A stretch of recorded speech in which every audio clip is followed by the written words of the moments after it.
This video about the life of Maurice Franck was taken from the archives of The Seeing Eye. We begin by seeing Maurice Franck getting out of a car and going into Dorothy Harris and Eustace's house, Fortunate Fields in Vevey, Switzerland. Then we see Maurice in a dark suit, petting and scratching Buddy with great affection before they return to the United States.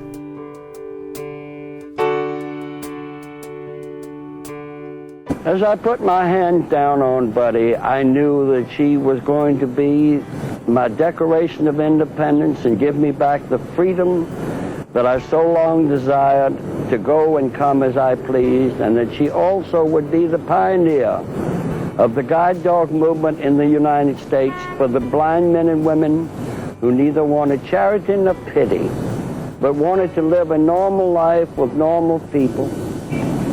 And as they showed me how to put the harness on the dog, and we started down the road, as my legs stretched out, my shoulders went back, and my head went up, and the wind blew in my face, I knew I had my independence, and I knew the movement had to be a success in this country as it had been in Europe. Here we see Maurice Franck working with Buddy in training in Vevey, being led around a garbage can out in front of a house, crossing a street where Buddy slows and stops for an up curb, which Maurice detects with a cane and then steps up.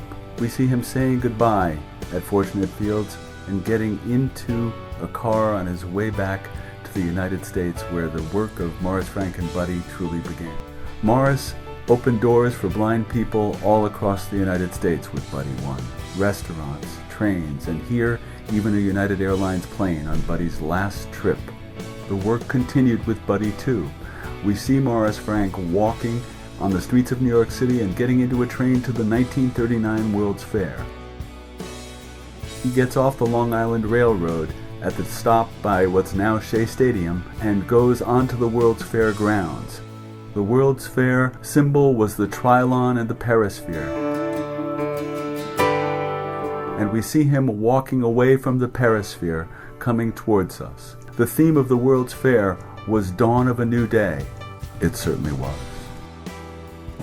And as they showed me how to put the harness on the dog, and we started down the road, as my legs stretched out, my shoulders went back, and my head went up, and the wind blew in my face, I knew I had my independence, and I knew the movement had to be a success in this country as it had been in Europe.